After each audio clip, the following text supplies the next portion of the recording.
ఇన్ని సంవత్సరాలుగా రామలీల నాటకం వేస్తున్నాం గానీ ఈ రోజు మొట్టమొదటిసారిగా రావణుడి గెటప్ ఒక లేడీకి వేయాల్సి వచ్చింది.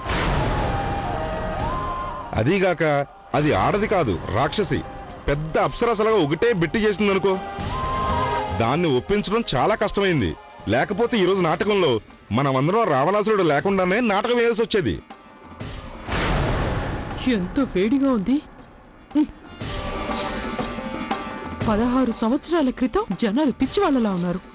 ఈసారి రావణుడిగా లేడీ నటిస్తుందా? లవ్లీ, ఒకవేళ తనే నకిలీ అత్తయ్య అయి ఉంటుందా?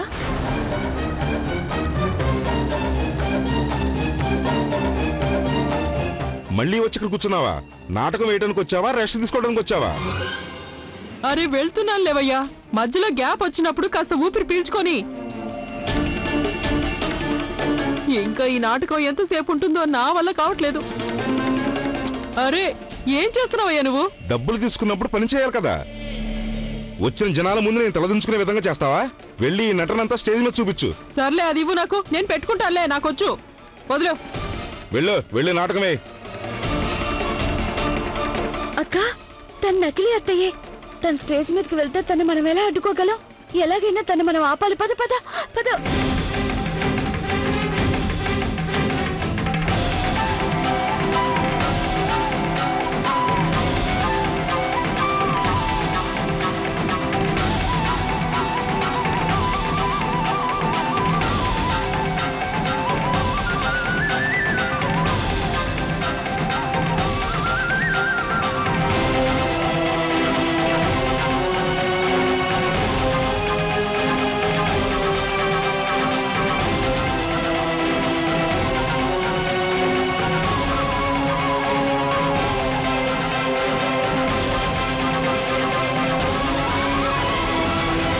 ఈరోజు నీ అంతిమ సమయం ఆసన్నమైంది. ఈ రోజు నిన్ను వధించి ఈ లోకంలో చెడుని నాశనం చేస్తాను. నాశనం చేస్తావా? My foot.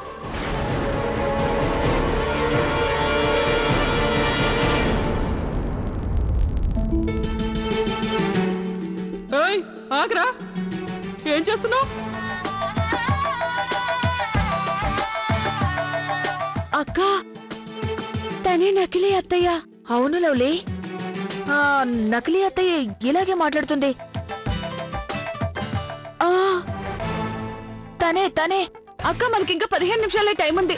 మనం త్వరగా ఏదో ఒకటి చేయాలి. ఏం చేద్దాం? అక్క పద, త్వరగా పద. ఓ మై గాడ్, వీడు చంపేస్తున్నాడు. Get down.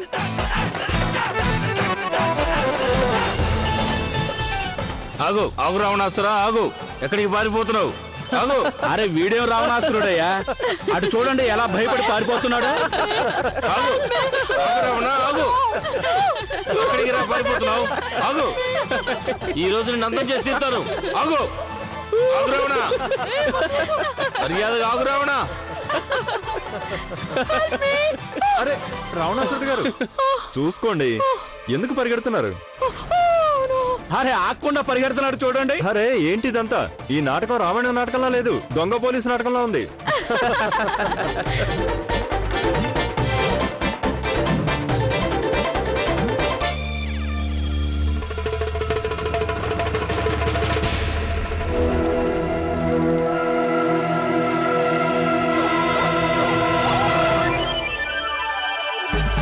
అరే బాబు, ఈ రాముడు ఎక్కడికి వెళ్ళాడు? కలియుగంలో ఎంత అనర్థం జరుగుతుందో చూడండి.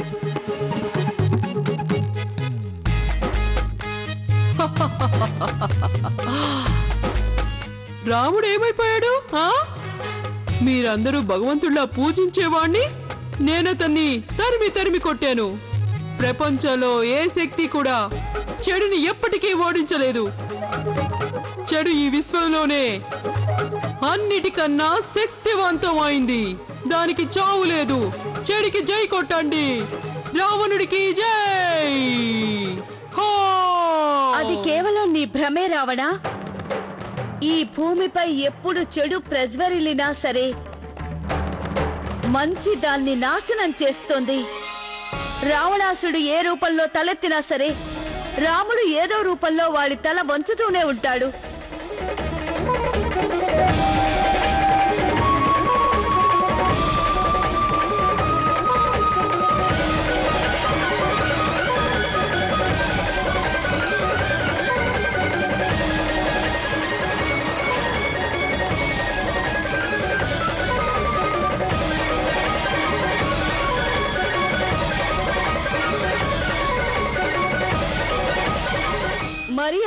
విర్రవీగకు రావణా. నీ పాప భాండం బద్దలయింది. నువ్వు అహంకారంతో కళ్ళు మూసుకుపోయి చాలా మందిని కష్టపెట్టావు. ఎంతో మందిని నిరాశ్రయుల్ని చేశావు. ఇకపై నీకు అలాంటి అవకాశం లేదు రావణా. నువ్వు వెళ్ళిపోవలసిన సమయం వచ్చేసింది. నువ్వు ఈ లోకం విడిచి వెళ్ళక తప్పదు. నువ్వు నన్ను చంపుతావా? ఎవరు నువ్వు? నన్ను బాగా చూడు. నేనెవరు అనేది నీకు స్పష్టంగా అర్థమవుతుంది. బాగా చూడు రావణా.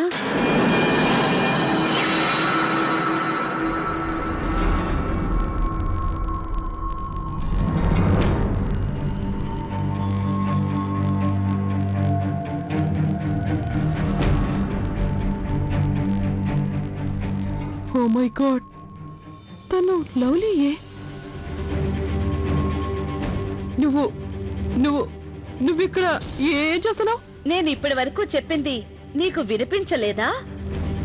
నేను నీలాంటి చెడ్డవాళ్ళని అంతం చేయడానికి వచ్చాను.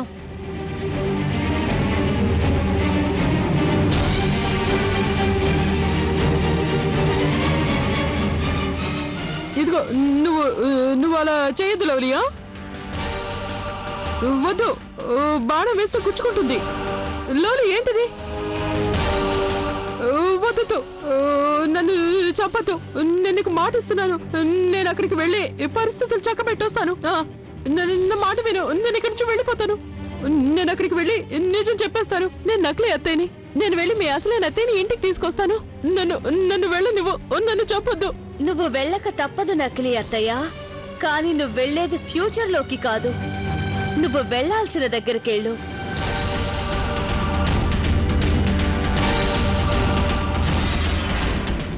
నువ్వు వెళ్ళక తప్పదు నకిలీ అత్తయ్య.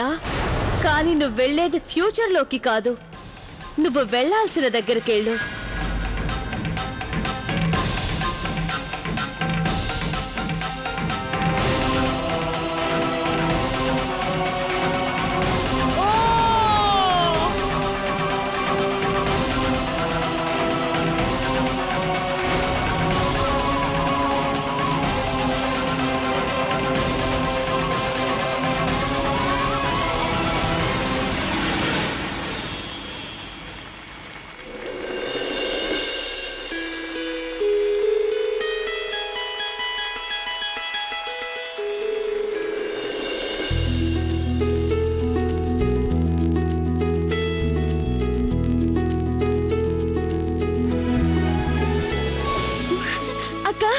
మనం మన పని 15 నిమిషాల్లో పూర్తి చేసాం. అంతా భగవంతుడి దయ. లవ్లీ, మనం మన భవిష్యత్తు నాశనం కాకుండా కాపాడుకున్నాం. అంతా మంచి జరిగింది. అవునక్క, ఇక్కడంతా మంచే జరిగింది. అక్కడ కూడా అంతా మంచే జరుగుంటుంది.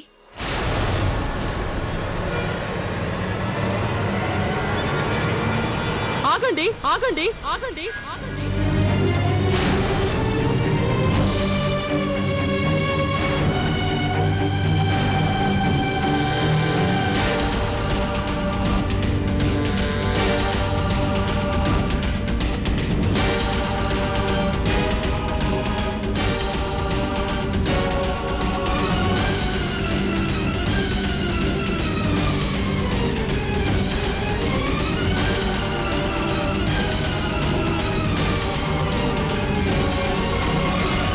ఏమండి, నేను బతికుండగానే మీరు ఆర్తిని ఎలా పెళ్లి చేసుకుంటారు?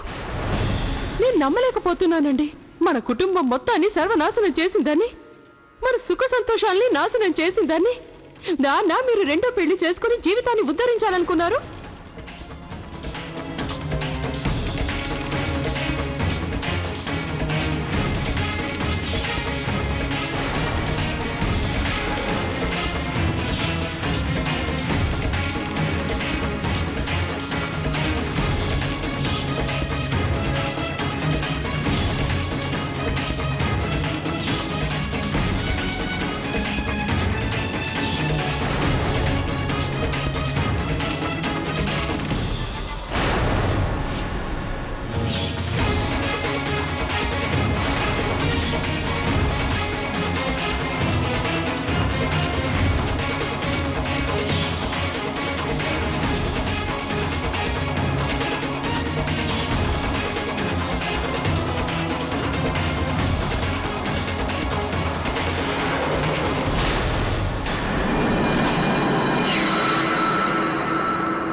చంద్రములు నా ఒక్కదానికే కాదు, మన కుటుంబం మొత్తానికి ద్రోహం చేశారు. వీళ్ళు మనందరినీ మోసం చేశారండి. మీరెక్కడికి వెళ్తున్నారు?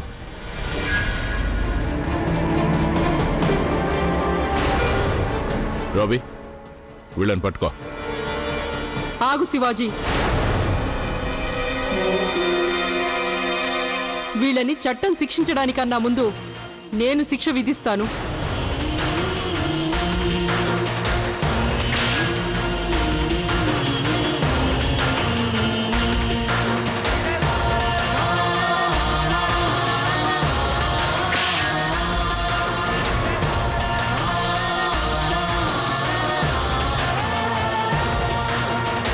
విశ్వాసం లేని కుక్క, తిన్న కంచంలోనే కక్కడానికి సిగ్గులేదా నీకు?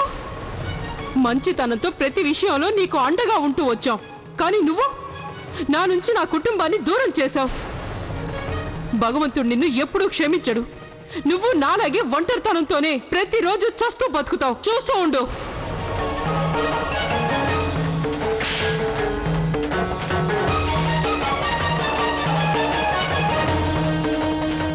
అమ్మ, మీరేం టెన్షన్ పడాల్సిన అవసరం లేదు.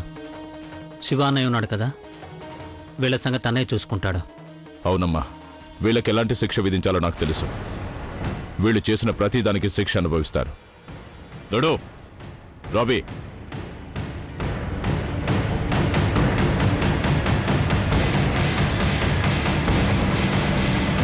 కౌసల్య, నన్ను క్షమించు.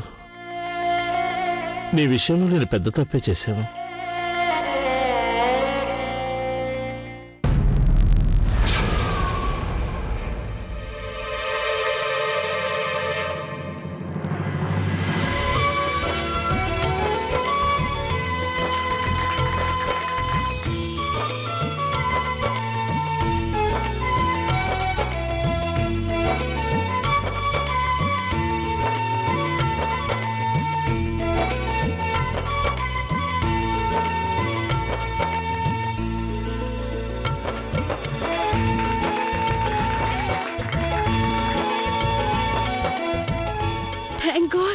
Thank you so much.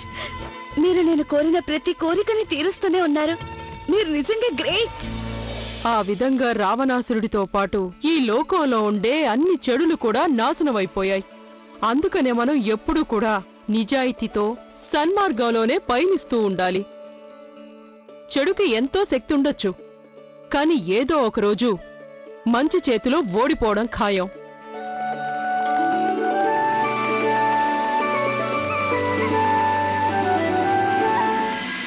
అక్క, నేనిప్పుడే ఫ్యూచర్లోకి వెళ్ళి చూసొచ్చాను. అక్కడ అందరూ మళ్ళాగే సంతోషంగా ఉన్నారు. ఈ విషయాన్ని మనం గుర్తుంచుకోవడం కోసమే మనం ఈనాటికి ప్రతి సంవత్సరం విజయదశమి రోజున చెడుకు రూపమైన రావణాసుణ్ణి కాలుస్తాం. అప్పుడే మనం మంచి శక్తిని గుర్తుంచుకొని ఎప్పుడూ సన్మార్గంలోనే పయనించడానికి ప్రయత్నిస్తుంటాం. చెడుని శాశ్వతంగా విడిచిపెట్టేస్తాం. అత్తయ్య చెప్పేది అక్షరాల నిజం. మనం ఎప్పుడూ నిజం చెప్తూ ఉండాలి, సన్మార్గంలో నడుస్తూ ఉండాలి, మంచి పనులు చేస్తూ ఉండాలి. ఎందుకంటే మనం ప్రెజెంట్లో మంచి పనులు చేసినప్పుడే ఫ్యూచర్లో మనకి మంచి మంచి ఫలితాలు వస్తాయి. నిజమే పిల్లలు, ఈ రోజు మనం చేసే పనులే మన భవిష్యత్తు నిర్ణయిస్తాయి. మన భవిష్యత్తుని చక్కదిద్దుకోవాలంటే ముందు మనం ఈ రోజుని చక్కబెట్టుకోవాలి. అంతే కదా అత్తయ్య? ఖచ్చితంగా అంతేనమ్మా. ఏంటో విషయం, ఈ రోజు నా కోడళ్ళు ఇంత గొప్పగా మాట్లాడుతున్నారు.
ఎంత కష్టం వచ్చి పడింది.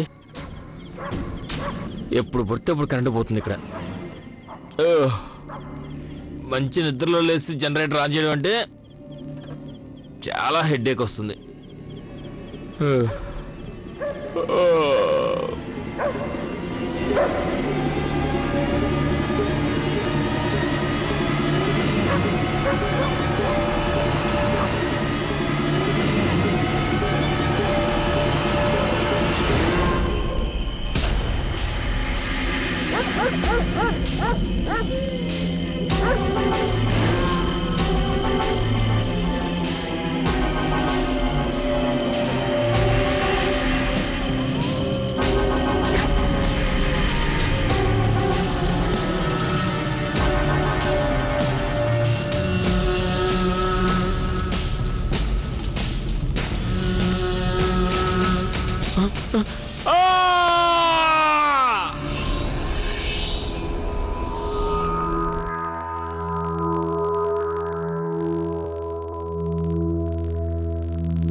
మా చిన్నప్పుడు మా అమ్మమ్మ నానమ్మలు నాకు ఇలాంటి కథలు చెబుతూ ఉండేవాళ్ళు.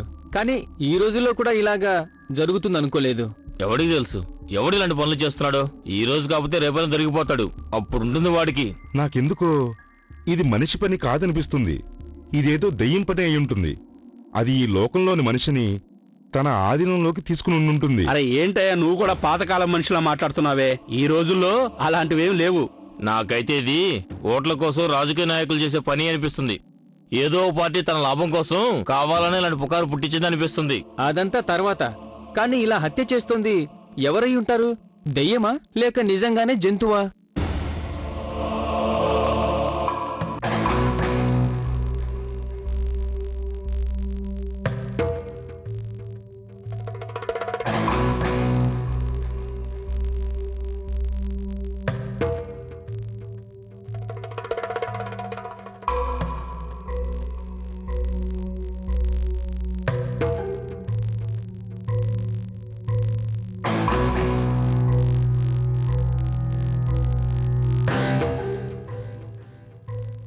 హైదరాబాదులో ఆది మానవుడు తిరుగుతున్నాడు.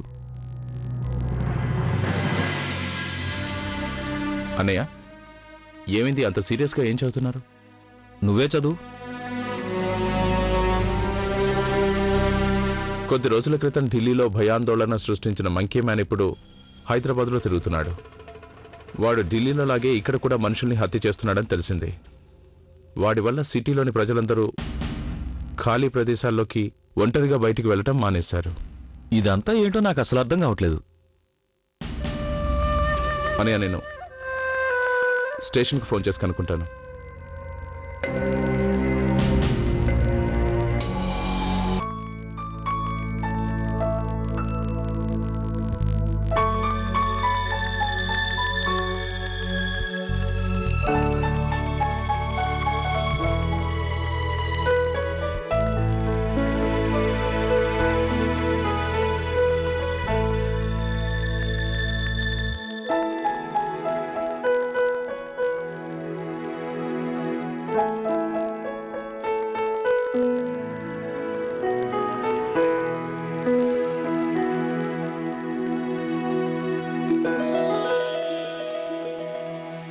సంవత్సరం ఇంటిని క్లీన్ చేస్తే సరిపోదు, గోడలకున్న రంగు కూడా వెలిసిపోయింది. అవునక్కయ్య, నాకిక్కడ ఇంట్లో మరమ్మతులు చేయించడమే మంచిదనిపిస్తుంది. అలా చేస్తే కాని మనకి ఆ సాలెగూళ్ల నుంచి విముక్తి కలిగేలా లేదు. అవునక్క, ఇల్లు కూడా అందంగా ఉంటుంది. పదండి వెళ్ళి అత్తయ్యకి చెప్దాం. నాకు కొంచెం పనింది, నేను వెళ్ళొస్తాను. బాబు శివ, ఏం జరిగింది? ఎందుకంత కంగారు పడుతున్నావు? అమ్మా, అది మంకీ మ్యాన్ గురించి విన్నారు కదా. సిటీలో వాడి ఆగడాలు రోజు రోజుకు పెరిగిపోతున్నాయి. 8 రోజుల్లో వాడు 15 దొంగతనాలు చేశాడు.